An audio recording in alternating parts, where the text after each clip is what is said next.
সুপ্রিয় শিক্ষার্থী, সবাইকে আন্তরিক শুভেচ্ছা এবং স্বাগত। আজকে আমি নবম দশম শ্রেণীর বাংলা প্রথম পত্রের ঝর্ণার গান এই কবিতা নিয়ে কথা বলবো।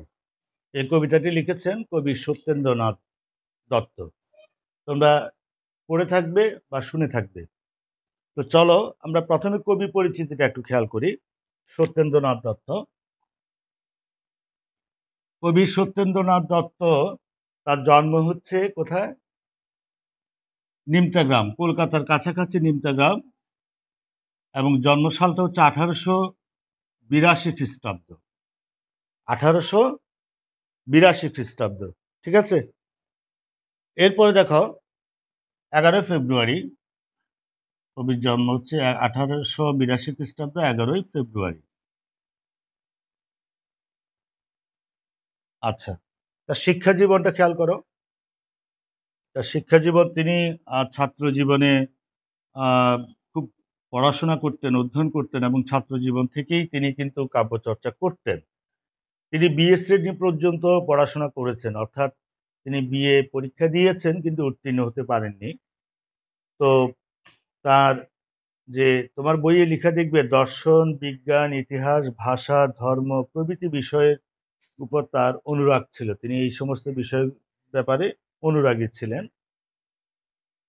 তার মৌলিক কাব্য, তার মৌলিক কাব্যগুলো দেখো: সবিতা, সন্ধিক্ষণ, বেণুবীণা, হোমশিখা, কুহু ও কেকা, অভ্র আবির, বেলা শেষের গান, বিদায় আরতি প্রভৃতি।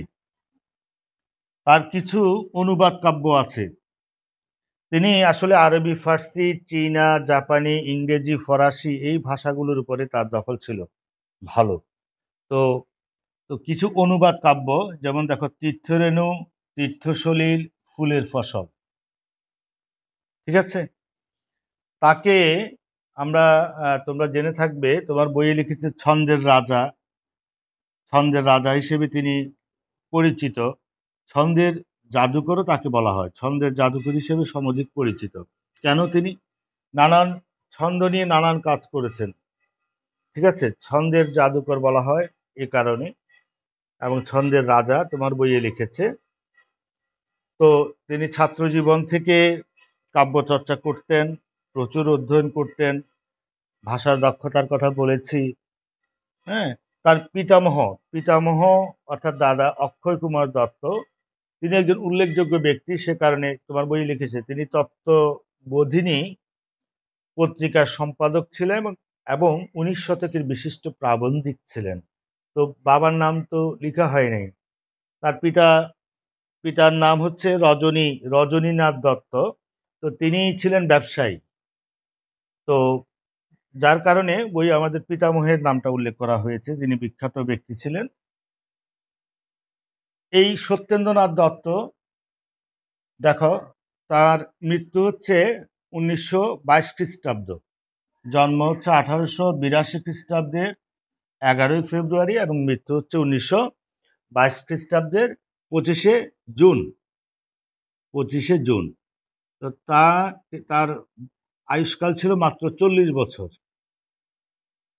এই 40 বছরে তিনি অনেক কাজ করেছেন। তিনি এই কবিগুরু রবীন্দ্রনাথ ঠাকুরের স্নেহধন্য ছিলেন, কিন্তু কিন্তু তার প্রভাব মুক্ত ছিলেন, তার বলয়ের মধ্যে তিনি থাকেননি। অর্থাৎ রবি ঠাকুরের অনুজ যারা ছিল, তার পরবর্তী যারা ছিল, তারা কিন্তু রবি ঠাকুরকে অনুসরণ করে বা এটিকে এই আদর্শ ধরে, তার লেখার ধারাকে আদর্শ ধরে কাব্য চর্চা করেছেন। কিন্তু সেই ধারা থেকে তিনি বেরিয়ে এসেছেন, যেটা আমরা পরবর্তীতে কাজী নজরুলকে দেখেছি। এই সত্যেন্দ্রনাথ দত্ত, তিনি তার কবিতায় আরবি এবং ফার্সি অনেক শব্দের ব্যবহার করেছেন এবং ছন্দ নিয়ে নানান কাজ করেছেন। আমাদের যে আলোচ্য যে কবিতা ঝর্ণার গান, এখানেও আমরা ছন্দের কাজগুলো দেখব। তো চলো আমরা কবিতায় চলে আসি। তো দেখো, ঝর্ণার গান লিখেছেন কবি সত্যেন্দ্রনাথ দত্ত। তোমরা এটি দেখবে এই যে 4 লাইনের স্তবক করে, তো বইয়ে একটু ফাঁক নাই, স্তবকগুলো ঠিক বোঝা যায় না, আমি একটু ফাঁক করে লিখেছি। দেখো, চপল পায় কেবল ধাই, কেবল গায় পরীর গান, পুলক মোর সকল গায়, বিভোল মোর সকল প্রাণ। এটি এই স্বরবৃত্ত ছন্দে লেখা, ঠিক আছে? তো সেভাবে পড়তে হবে। চপল পায়, চপল পায় কি? চঞ্চল পায়। চপল কি? চঞ্চল, অস্থির, চঞ্চল, চঞ্চল বা অস্থির। অস্থির পায়, চঞ্চল পায়, পায় মানে পা, কেবল মানে শুধু, ধাই, এই ধাই অর্থ কি? ধেয়ে যাওয়া, গমন করা, ঠিক আছে? যাওয়া, ছুটে চলা। কেবল গাই, গান করি, পরীর গান, পরীর গান। পরীর গান বলতে কি বোঝানো হয়েছে? পরীর গান, কেবল পরীর গান গাই। চঞ্চল পায়, কেবল আমি যাই, কেবল গাই পরীর গান। পুলক মোর, পুলক অর্থ আনন্দ, তৃপ্তি, পুলক, পুলক মোর আমার সকল গায়, আমার সারা শরীরে আনন্দ। বিভোল, বিভোল, বিহব্বল, সংস্কৃত বিহব্বল থেকে বিভোল এসেছে, বিভোর, হ্যাঁ। মোর আমার সকল প্রাণ, আমার সকল প্রাণ বিভোল, বিভোর, বিহব্বল, ঠিক আছে? তাহলে কি দাঁড়ালো? চঞ্চল পায় কেবল আমি ছুটে চলছি। এখানে বলে রাখা ভালো, এই যে কবিতাটা ঝর্ণার গান, আর তোমরা এই সত্যেন্দ্রনাথ দত্তের ঝর্ণা কবিতাটাও হয়তো বা পড়ে থাকবে। সেই ঝর্ণা কবিতায় আমরা দেখেছি ঝর্ণাটাকে তিনি অপরূপ অপরূপ অপরূপ সুন্দরী এক নারীর সাথে তুলনা করেছেন, সেই বর্ণনাটা এসেছিল, এবং পরীর সাথে তুলনা করেছেন। এখানেও কিন্তু এই পরী কথাটা নিয়ে এসেছেন, ঠিক আছে? এই ঝর্ণার গান মূলত এই কবিতাটা, এটা একটা কাল্পনিক কবিতাটা। কবি সত্যেন্দ্রনাথ দত্ত ঝর্ণার এই চলার পথ, ঝর্ণার রূপ সৌন্দর্যে মুগ্ধ হয়ে ঝর্ণার কথাটাকে তিনি ব্যক্ত করছেন। এটি ঝর্ণার কথা। ঝর্ণা এখানে কথক হচ্ছে ঝর্ণা, ঝর্ণা নিজেই, ঝর্ণা নিজেই কবিতাটা বা তার এই বিষয়ে বক্তব্যটা উপস্থাপন করছে কাব্যিক ঢঙে, এবং সেটি এই কবি সত্যেন্দ্রনাথ দত্ত তিনি লিখেছেন। তিনি লিখেছেন কথক হচ্ছে ঝর্ণা, ঝর্ণা তো আর কথা বলতে পারে না। ঝর্ণার ভাষাটাকে, ঝর্ণার কথাগুলোকে কবি কল্পনায় এনে এই কবিতায় উপস্থাপন করেছেন। তো ঝর্ণার সাথে তোমাদের পরিচিতি থাকার কথা, ঠিক আছে? ঝর্ণা তোমরা দেখতে অনেকে অনেকে দেখেছ, অনেকে হয়তো না দেখলেও, সরাসরি না দেখলেও হয়তো এটা স্থির চিত্র বা ভিডিও চিত্র দেখে থাকার কথা। তো দেখো ঝর্ণা কি বলছে? চপল পায় কেবল ধাই, আমি চঞ্চল পায় কেবল আমি ধেয়ে বেড়াই, চলি, কেবল গাই পরীর গান। এই পরী হচ্ছে লৌকিক কাহিনী কিংবা পৌরাণিক কাহিনীর একটি চরিত্র, এটা নারী অবয়বের একটি প্রাণী যার ডানা আছে। তো পরীর গান হচ্ছে আসলে পরী স্বর্গ অরণ্যে মনের আনন্দে অনবরত নেচে বেড়ায় এবং গান করতে করতে নেচে বেড়ায়। সেই গান অর্থাৎ ঝর্ণার সকল গায়ে তার সকল সত্তার মধ্যে আনন্দে ভরপুর, সকল সত্তা আনন্দে ভরপুর, এই কথাটি বোঝানোর জন্য এখানে পাখির গান বলেনি কিন্তু। চপল পায় কেবল ধাই, কেবল গায় পরীর গান, পুলক মোর সকল গায়ে, আমার সারা শরীরে আনন্দ, তৃপ্তি, বিভোল মোর সকল প্রাণ, আমার সকল মন প্রাণ অচেতন হয়ে গেছে। অর্থাৎ এখানে ঝর্ণার চাঞ্চল্য এবং ঝর্ণার অবিরাম বেয়ে চলা, ধেয়ে চলা, এই কথাটি কি বোঝানো হয়েছে। এরপরে দেখো 2 নম্বর দেখো, শিথিল সব শিলার পর। এই শিথিল অর্থ কি? শ্লথ, অলস, আমরা অলস বলতে পারি, অলস। শিথিল সব প্রাণহীন, অলস, জড়তুল্য, সেটাকে শিথিল বলে। শিথিল সব শিলার, শিলা হচ্ছে পাথর, শিথিল সব শিলার পর, এই পরটা হচ্ছে উপর কথাটার সংক্ষিপ্ত রূপ, উপর বা ওপর। শিথিল সব শিলার পর অর্থাৎ গিরি বা পর্বত থেকে ঝর্ণার জলরাশি এসে যখন এই শিলার এই যে অলস শিলা অলস সব পাথরের উপরে পড়ে, চরণ থুই, চরণ চরণ মানে পা, থুই হচ্ছে রাখি, চরণ থুই দোদুলো মন, পা রাখি এবং মন দোলায় যায়। দুপুর ভোর ঝিঝির ডাক, ঝিমায় পথ ঘুমায় বন। আবার পড়ছি শিথিল সব শিলার পর, চরণ থুই দোদুল মন, দুপুর ভোর ঝিঝির ডাক, ঝিমায় পথ ঘুমায় বন। তাহলে এখানে দেখো ঝর্ণা সেই পাহাড়ের চূড়া থেকে, পর্বতের চূড়া থেকে যখন নেমে আসে, তার চলার পথে সে কোথায় গিয়ে পাথরের উপরে, অচল পাথরের উপরে যখন পড়ে পা রাখে, তখন মন দোদুল হয়ে যায়। কার মন? এটা কি ঝর্ণার মন? হতে পারে। আবার যারা ঝর্ণাকে দেখছে তাদের মনও হতে পারে। দুপুর ভোর ঝিঝির ডাক, ঝিঝি পোকা, ঝিঝি পোকা, ঝিঝি পোকার ডাক, দুপুর ভোর সারাক্ষণ সেখানে ঝিঝি পোকার ডাক থাকে। ঝিমায় পথ, পথ যেন ঝিমায়। ঝর্ণা যে পথ দিয়ে চলে সেই পথটাকে ঝিমায় বলছে, তন্দ্রাচ্ছন্নবাদ ভাব পথের। এবং ঘুমায় বন, বন ঘুমায় হচ্ছে বনের নিস্তব্ধতা, স্তব্ধ বন, এখানে সারা শব্দ নেই, সেজন্য বলা হচ্ছে বনটা ঘুমায়। তা এরপরে দেখো বিজন দেশ, বিজন হচ্ছে জনমানবহীন, দেশ তো আমরা বুঝি এখানে জনমানবহীন এলাকা, অর্থাৎ জনবসতি নাই। ঝর্ণা যে পথ দিয়ে যাচ্ছে সেই তার আশেপাশে জনবসতি নেই। কুজন পাখির ডাক, চেঁচামেচি, চিৎকার ইত্যাদি অর্থে। কুজন নাই, পাখির ডাকও নাই, কিংবা কোনো চেঁচামেচি বা চিৎকার এই শব্দগুলোও নেই। বিজন দেশ, কুজন নাই, নিজের পায় বাজাই তাল, একলা গাই একলা ধাই, দিবস রাত সাঁঝ সকাল।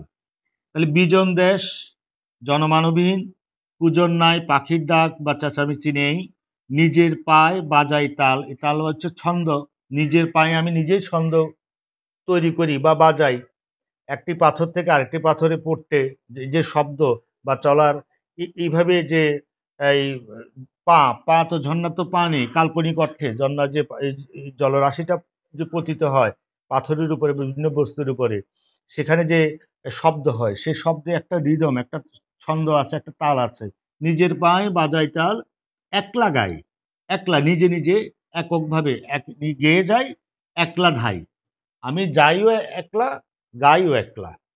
দিবস রাত সাঁঝ সকাল, দিন রাত সন্ধ্যা সকাল, অর্থাৎ কি 24 ঘন্টা।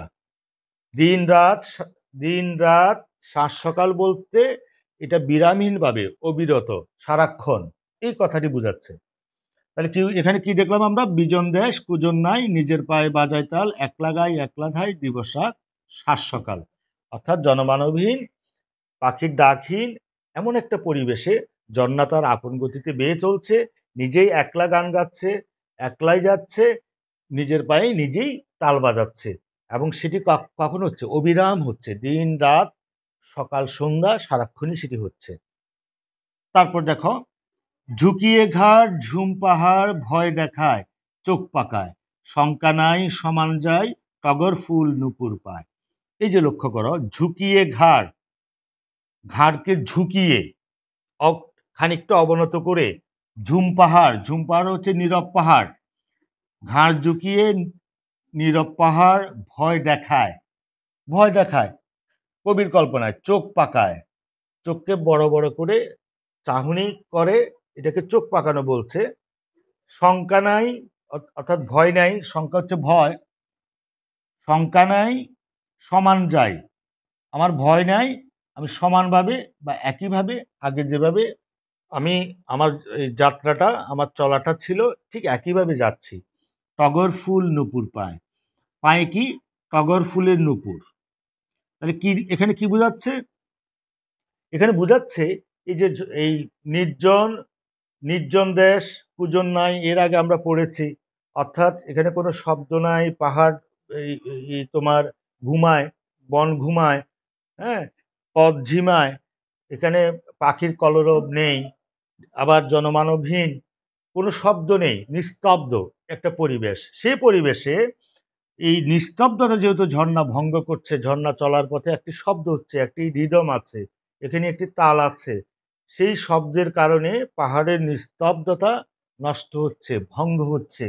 সে কারণে কবির কল্পনায় পাহাড় যেন ঝর্ণাকে স্তব্ধ করতে পারছে না, কিন্তু তার চোখ বড় করে ঘাড় ঝুঁকিয়ে ঝর্ণাকে যেন ভয় দেখাচ্ছে।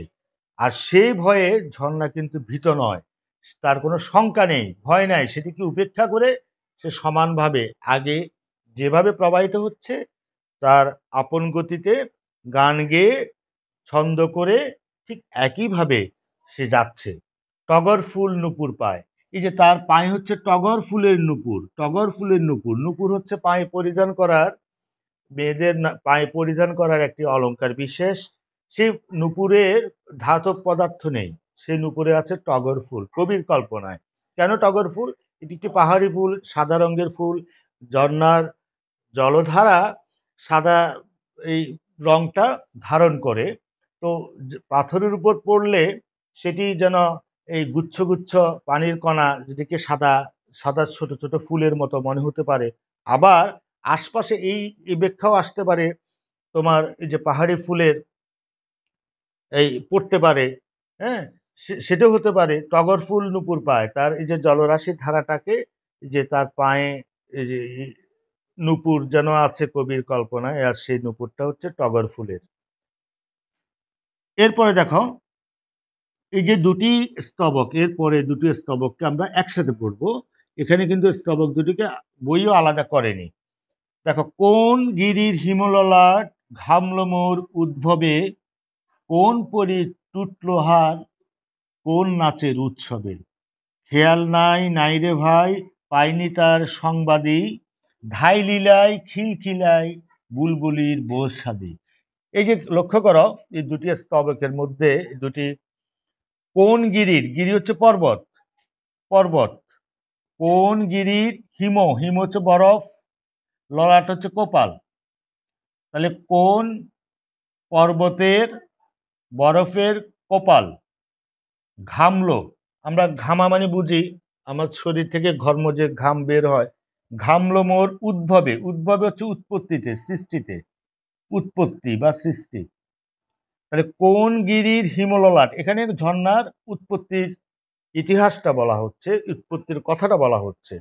অর্থাৎ ঝর্ণা কিভাবে উৎপন্ন হয়, পাহাড়ের আমরা জানি যে পর্বতের চূড়ায়, চূড়া থেকে ঝর্ণার উৎপত্তি, পর্বতের চূড়ায় যে তোমার এই বরফ স্তূপ থাকে, সেটি যখন গলা শুরু করে এই সেটি নিচের দিকে ঘামিয়ে ঘামিয়ে প্রবাহিত হয়ে একেবারে সমতলে চলে আসে। এভাবে কিন্তু ঝর্ণার গতিপথ এবং ঝর্ণার উৎপত্তি।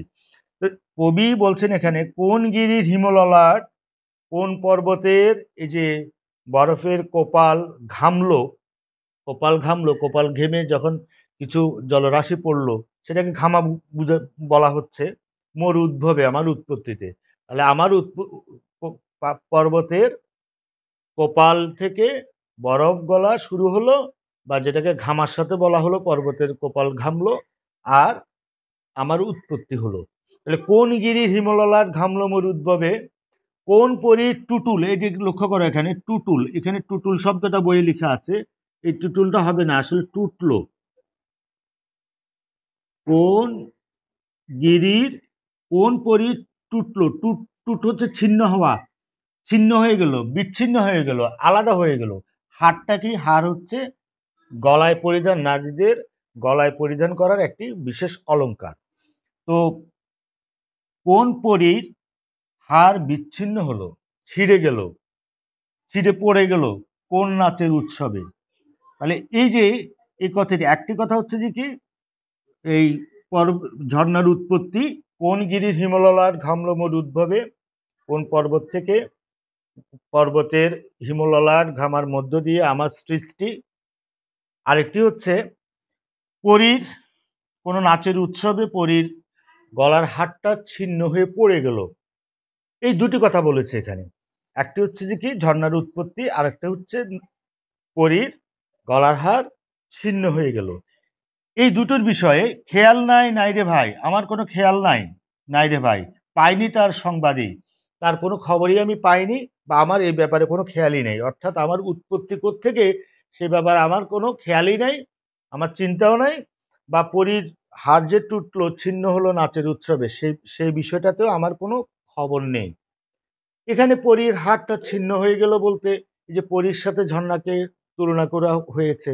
নাচের উৎসবে পরী সারাক্ষণ মনের আনন্দে স্বর্গারণ্যে আনন্দের গান অবিরত গিয়ে থাকে, নেচে থাকে। তো পরী হচ্ছে সৌন্দর্যের প্রতীক। তো সেই পরী গলার হার, সেটিও অপরূপ সুন্দর, সেটি যখন ছিন্ন হয়ে যায়, হ্যাঁ, নাচের কারণে, তো এই যে ঝর্ণা যে বয়ে চলা, তার পরীর গান গেয়ে চলে আসছে, এটার সাথে একটু সাযুজ্য রেখে এই উপমাটা এখানে নিয়ে এসেছেন। এই বিষয়ে ঝর্ণার কোনো খেয়াল নাই, কোন বিষয়ে, তার উৎপত্তি বিষয়ে তার কোনো খেয়াল নাই, কোত্থেকে সে উৎপন্ন হলো, সৃষ্টি হলো, বা এই যে কোন পরি নাচের উৎসবে তার হাড়টা ছিন্ন হলো, সেই সংবাদও তিনি ঝর্ণা রাখেনি। ধাই লীলায় যে লীলায় আনন্দে বা খেলার ছলে বা আনন্দে শুধু যাচ্ছে, খিলখিলায়, এই খিলখিলাই হচ্ছে মনের আনন্দে অকৃত্রিম হাসি, যেটার মধ্যে কোনো কৃত্রিমতা নেই, শুধুমাত্র আনন্দের বহিঃপ্রকাশ, যেটি খিলখিলাই অবিরাম হাসি, সেটিকে আমরা খিলখিলাই বলি। অর্থাৎ ঝর্ণা শুধু খেলার ছলে বা আনন্দে যাচ্ছে আর খিলখিলায় হাসছে। বুলবুলির বোলসাদি, বুলবুলি কি, বুলবুলি একটা পাখির নাম, এই পাখির কণ্ঠ খুবই সুমিষ্ট, ঠিক আছে।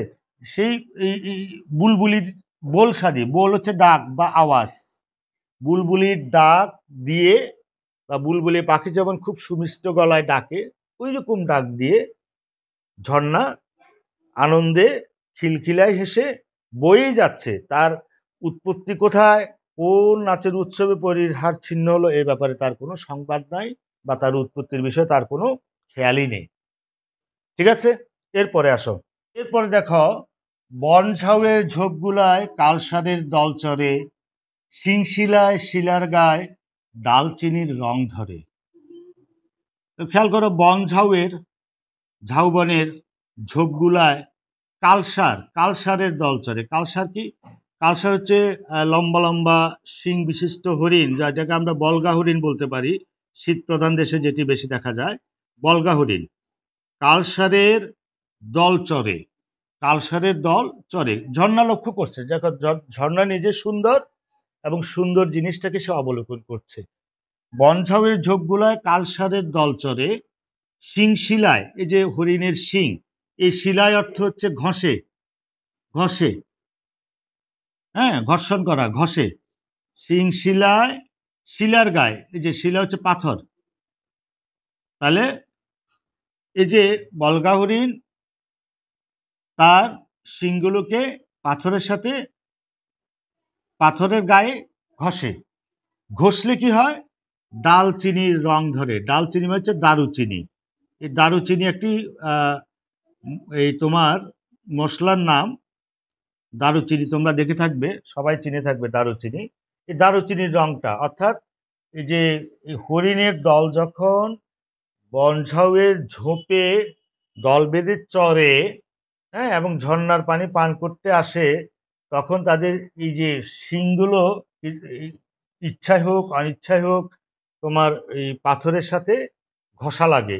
সেই ঘষা যখন লাগে, তখন কবির কল্পনায় এটি, এই যে ঝর্ণাও মনে করছে এটি যেন দারুচিনি রং ধরে, রঙের মতো হয়ে যায়, ঠিক আছে। এটি পাহাড়ও হতে পারে, এই যে এই পাথরটাও হতে পারে, কিংবা যে হরিণের শিং হতে পারে। হরিণের শিংয়ের কথা বলা হচ্ছে এখানে, শিংগুলো পাথরগুলো একাকার হয়ে যায় এবং সেটা ডালচিনির রংটা ধরে, ঠিক আছে। এরপরে দেখো, ঝাঁপিয়ে যায় লাফিয়ে ধাই। ঝাঁপিয়ে হচ্ছে হাত পা ছড়িয়ে একেবারে পড়া, সেটাকে ঝাঁপ দেওয়া বলে, ঝাঁপিয়ে যাই, ঠিক আছে। লাফিয়ে ধাই, লাফ দিয়ে যায়, ঝর্ণা ঝাঁপিয়েও যায় আবার লাফিয়েও গমন করে। দুলিয়ে যায় অচল ঠাঁট, দুলিয়ে যায়, দোলা দিয়ে যায়। অচল ঠাঁট, অচল হচ্ছে এই প্রাণহীন নিস্তেজ, অচল ঠাঁট এই যে প্রাণহীন নিস্তেজ কাঠামোকে বোঝানো হচ্ছে। অর্থাৎ সেখানে এই প্রাণহীন নিস্তেজ কাঠামোর মধ্যে পাথর আছে, নুড়ি আছে, এগুলোকে বোঝানো হয়েছে। এগুলোকে আমি দুলিয়ে যাই চলার পথে, যে অচল ঠাঁটগুলো আছে, প্রাণহীন বা নিস্তেজ যে কাঠামোগুলো বস্তুগুলো আছে সেগুলোকে দুলিয়ে যায়, নাড়িয়ে যায়, নাড়া দিয়ে যায়, বাড়িয়ে যায়, বাড়িয়ে যায়, বৃদ্ধি করে যায়। কি বৃদ্ধি করে যায়? টিলার গায়ে ডালিম ফাট। এই যে ডালিম ফাটটা কি? ডালিম ফাট, তোমরা ডালিম ফলটা চিনো, আনার ফল যেটাকে বলি আমরা, ডালিম ফ্রম ডালিম ফল। এই ডালিম ফাটটা কি? ডালিম ফল পাকলে পরে ফেটে যায়, ওইরকম ফাট টিলার গায়ে। টিলা হচ্ছে পাহাড়, পাহাড়ের গায়ে বা পাথর, পাহাড়ের গায়ে এরকম ডালিম ফাট কবির কল্পনায় এবং ঝর্ণা অবলোকন করছে, এটি ডালিম ফাটের মতো পাহাড়ের গায়ে এই যে ফাটগুলো, সেই ফাটগুলোকে এই নাড়িয়েও যায় আবার বাড়িয়েও যায়। ঠিক আছে? ফাট বা ফাটল। শালিক সুখ বুলায় মুখ। শালিক একটা পাখি, তোমরা চিনো। সুখ হচ্ছে টিয়া পাখি, এটি পাখি, টিয়া পাখি। শালিক সুখ বুলায় মুখ, শালিক এবং সুখ মুখ বুলায়। কোথায়? থল হচ্ছে স্থলভাগ, স্থলভাগের, স্থলভাগের ঝাঁঝির, গুল্ম বা শ্যাওলা, শ্যাওলা, স্থল ঝাঁঝির মকমল, মকমল একটা কাপড়, একটা মিহি একটা কাপড়, মোলায়েম একটা কাপড়ের নাম মকমল। তাহলে স্থলভাগের শ্যাওলা বা গুল্মের উপর, গুল্ম জাতীয়, এটাকে মকমল হিসেবে কবি কল্পনা করেছেন। ঠিক আছে? এই শালিক এবং সুখ পাখি সেই শ্যাওলার উপর কি করে তাদের মুখটাকে বুলায়। জরির জাল আংরা খায়, আংরা খা হচ্ছে লম্বা ঢিলে ঢালা কাপড়, লম্বা ঢিলে ঢালা কাপড়। জরির জাল, জরির জাল।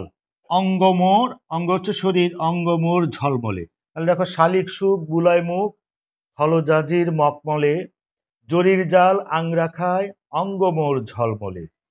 এখানে একটু কাল্পনিকভাবে কল্পনা এই ভাবতে হবে যে কবি যেটা ভেবেছেন যে শালিক সুখ বুলায় মুখ, স্থলজাজির মকমলে। এই স্থলজাজি হচ্ছে স্থলভাগের শ্যাওলা, স্থলভাগের শ্যাওলা, অর্থাৎ ঝর্ণার আশেপাশে স্থলভাগের যে কিছু শ্যাওলা আছে যেগুলো সবুজাভ, সবুজ রঙের।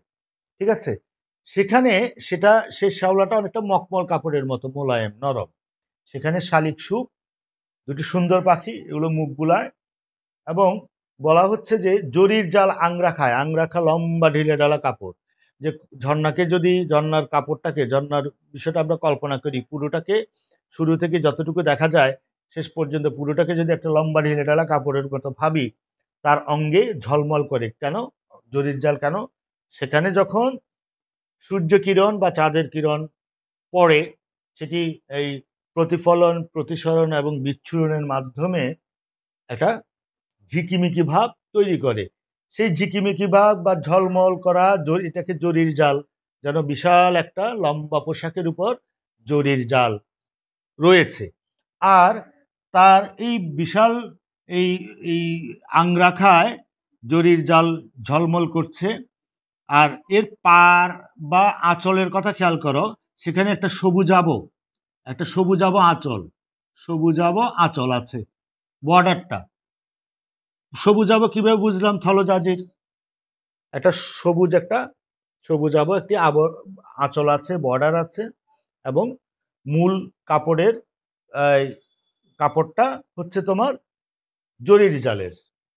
ঠিক আছে? কল্পনায়, কবির কল্পনায় যে ঝর্ণাটা এরকমই। নিম্নে ধাই, দেখো নিম্নে ধাই শুনতে পাই, নিম্নে, ঝর্ণা তো নিচের দিকে আসে, নিম্নে ধাই, নিম্নে গমন করি, শুনতে পাই ফটিক জল হাঁকছে কে, কণ্ঠাতে তৃষ্ণা যার নিকনাসে পাকছে কে। তাহলে এই গুরুত্বপূর্ণ কথাটা এখানে আসলো। এতক্ষণ ঝর্ণার এই গতিময়তা, ঝর্ণার চলা, ঝর্ণার রূপ সৌন্দর্য, এগুলি এসেছে। এখন দেখো ঝর্ণার মূল কথাটা, যে ঝর্ণা কি বলতে যাচ্ছে, নিম্নে ধাই শুনতে পাই, যখন নিচে যাই, নিচের দিকে প্রবাহিত হই, তখন শুনতে পাই ফটিক জল। এই ফটিক জলটা কি?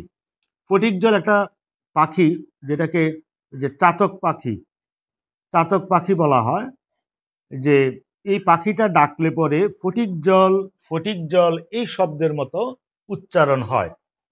হ্যাঁ, এবং এই চাতক পাখিটা বৃষ্টির পানি ছাড়া বা ঝর্ণার পানি ছাড়া অন্য কোনো পানি পান করে না। ঠিক আছে, এটা চাতক পাখি তার তৃষ্ণা নিবারণের জন্য ডাকছে। ফটিক জল হাঁকছে কে, কণ্ঠাতে তৃষ্ণা যার, নিকনা সে পাঁকছে কে। ঝর্ণার বলছে যে আমি ফটিক জল বা চাতক পাখির আওয়াজ শুনতে পাচ্ছি, যে সে তার তৃষ্ণা মেটানোর জন্যে জলের অপেক্ষায় রয়েছে। কিন্তু ঝর্ণার কথা হচ্ছে কণ্ঠাতে তৃষ্ণা যার, যার কণ্ঠে তৃষ্ণা আছে, পানির তৃষ্ণা আছে, নিকনা সে পাঁকছে কে, পাঁক হচ্ছে কাদামাটি, এই কাদামাটি ছেঁকে সে পানিটা পান করুক। সে ঝর্ণার পানির দরকার কি তার? অর্থাৎ এখানে ঝর্ণা যে নিজেই সুন্দর, এবং সৌন্দর্য পিপাসুদের জন্য ঝর্ণার যে বয়ে চলা, হ্যাঁ, তার যে এই তৃষ্ণা নিবারণের উদ্দেশ্যে ঝর্ণার উৎপত্তি বা বয়ে চলা, এটি নয়, এটি বোঝানোর জন্য এই কথাটা বলা হচ্ছে। কণ্ঠাতে তৃষ্ণা যার, নিকনা সে পাঁকছে, যার কণ্ঠে তৃষ্ণা আছে সে কাদামাটি ছেঁকে সেখান থেকে পানি নিয়ে পানি পান করে তৃষ্ণা মেটাতে পারে। আমার তো দরকার নেই। গরজ যার, জলসেচার, পাতকুয়ায় যাক না সে। গরজ হচ্ছে প্রয়োজন, দরকার, যার গরজ, জলসেচার সিঞ্চন করার, পানি সিঞ্চন করার, পান করার, সেচার যার গরজ, সে পাতকুয়ায় যাক, ছোট আকারের কুয়া যেখানে পানি আছে সেখান থেকে সে পানি পান করুক। যাক না সেই, গরজ যার, জলসেচার, পাতকুয়ায় যাক না সেই, সুন্দরের তৃষ্ণা যার, আমরা ধায় তার আসেই। এই যে মূল কথাটা, গরজ যার জলসেচার বা জল এই সিঞ্চন করার প্রয়োজন, সে পাতকুয়ে যাক এবং সেখান থেকে সে ইচ্ছামতো জল সিঞ্চন করুক, তার এই তৃষ্ণা মিটাক, যা ইচ্ছা করুক। সুন্দরের তৃষ্ণা যার সুন্দরের তৃষ্ণা আছে, আমরা ধায় তার আসেই, আমরা তার আশায় বলতে আশায়, আমরা তার আশায় যাচ্ছি। অর্থাৎ সৌন্দর্য পিপাসু যারা, যেসব মানুষ সুন্দর বা সৌন্দর্য পিপাসু, যাদের এই নান্দনিকতা বোধ আছে, যাদের এই সৌন্দর্যের প্রতি আকর্ষণ আছে, আমরা তাদের তৃষ্ণা নিবারণ করার জন্যেই, তাদের আশায় কিন্তু আমরা ধেয়ে বেড়াই। তার খোঁজে বলতে সৌন্দর্য পিপাসুদের, তার খোঁজেই বিরাম নেই, কোনো বিশ্রাম নেই।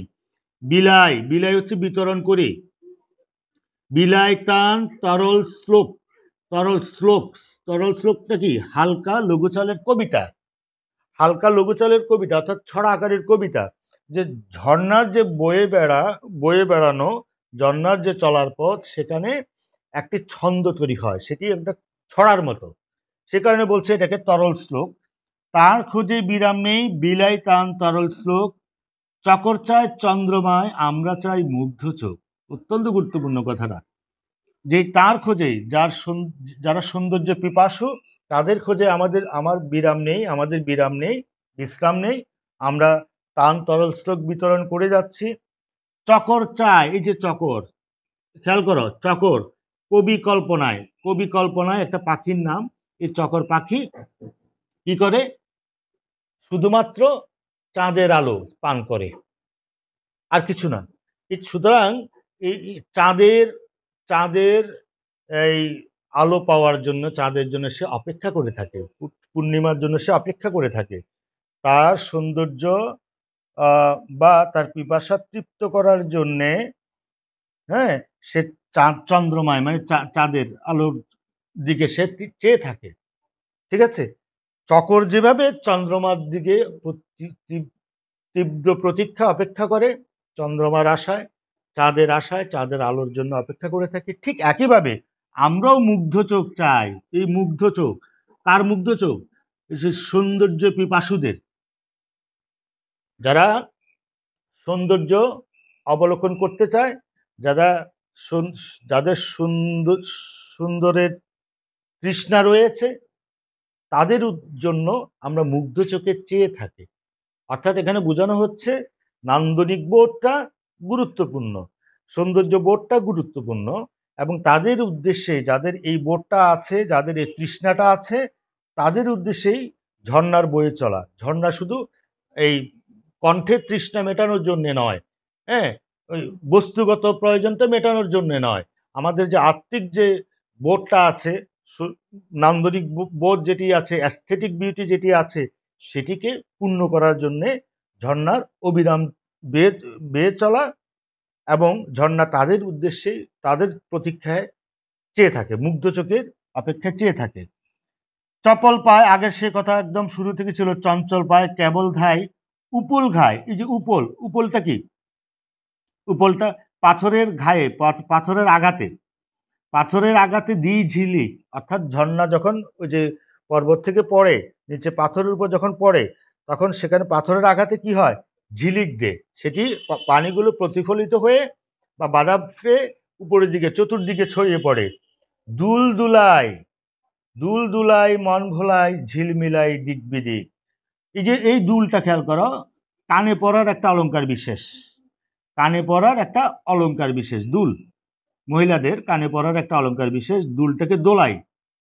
ওই যে পরী, যদি ঝর্ণাকে আমি একটা পরীর মতো কল্পনা করি, এখানে এই তার এই যে আংরাখার কথাও বলা আছে, ঠিক আছে? তো এই দুলটা যখন দোলায়, তখন আমাদের মন কি হয়ে যায়? বিমোহিত হয়ে যায়। এবং এই দুল দুলানোটা কিভাবে করে? পাহাড়ের উপর, পাথরের উপর ঝর্ণার পানিটা, জলরাশিটা পড়ার পরে সেটি যখন চতুর্দিকে ঝিলিক দেয়, সেটাকে বলা হচ্ছে দুলদুলাইয়ের মতো। এবং এটাতে কি হয়? আমাদের মনটা ভুলে যায়, আমরা বিমোহিত হয়ে যাই, ঝিলমিলায় চতুর্দিকে দিক বিদিকে ঝিলমিলায়। অর্থাৎ এখানে যে পাহাড় সুদূর, ওই যে পর্বতের শিখর থেকে ধেয়ে আসা জলরাশি যখন একেবারে এই ভূমির কাছাকাছি এসে যখন পাথরের উপরে পড়ে, এবং সেটা যখন সেই জলরাশি যখন চতুর্দিকে ছড়িয়ে পড়ে, সেখানে সূর্যকিরণ, চন্দ্রকিরণ পড়ে যে একটা এই ঝিকিমিকি চমৎকার একটা দৃশ্যের অবতারণা করে, সেটি আসলে অভূতপূর্ব। সেটি আমাদেরকে মুগ্ধ করে, হ্যাঁ, আমাদের দৃষ্টি যে নান্দনিকতা, সেটিকে পূর্ণ করে, অর্থাৎ মনকে বিমোহিত করে। তো তাহলে এখানে এই কবিতায় আমরা কি বুঝলাম? এখানে এই কবিতায় মূল কথাটা হচ্ছে তোমার ঝর্ণার যে গতিময়তা এবং যে প্রাকৃতিক সৌন্দর্য, সেটি কিন্তু কবি এখানে তুলে ধরেছেন, ঠিক আছে? তারপরে ঝর্ণা তার আপন ছন্দে সমস্ত নীরবতা ভেঙ্গে বয়ে চলে, এবং এই বয়ে চলার ক্ষেত্রে আমরা লক্ষ্য করেছি যে পাখির ডাকি, নির্জন দুপুর, তারপরে এই তোমার নীরব পাহাড়, হ্যাঁ, এই সমস্ত নিস্তব্ধতা ভেঙ্গে উপেক্ষা করে ঝর্ণা কি করে? পাথরের বুকে তার আনন্দের পদধ্বনি রেখে সে বেয়ে চলে, অবিরাম বেয়ে চলে, এবং তার এই ধ্বনি মাধুর্যটা, এটা খুবই চমৎকার, বর্ণ বৈচিত্র্যটাও মনোমুগ্ধকর, আবার পাশাপাশি তার রূপ সৌন্দর্য, এটা সত্যি অতুলনীয়। তো কবির কল্পনায় এই যে জলধারার যে সৌন্দর্য, সেটা অবলোকন করে আমরা আমাদের মানসিক শক্তিকে যেমন শানিত করতে পারি, ঠিক একইভাবে স্পৃহাকেও উজ্জীবিত করতে পারি, ঠিক আছে? তো ঝর্ণার এই যে ছন্দময় শব্দে চঞ্চল ছুটে চলা, এটি আসলে এই বলতে গেলে, গণভাবে বলতে গেলে মানব জীবনের গতিময়তা সৃষ্টির ইঙ্গিত করে। আমরা ঝর্ণার এই যে রূপ সৌন্দর্যে আমরা পুলকিত হই, আনন্দিত হই, হ্যাঁ, এবং আমাদের মানসিক প্রশান্তি লাভ করে। ঝর্ণার গান কবিতায় এই যে নান্দনিক বোধের উপরে গুরুত্ব দেওয়া হয়েছে, ঝর্ণার রূপ সৌন্দর্যের বর্ণনার পাশাপাশি। তো আজকের আলোচনা এই পর্যন্ত। সবাইকে অসংখ্য ধন্যবাদ।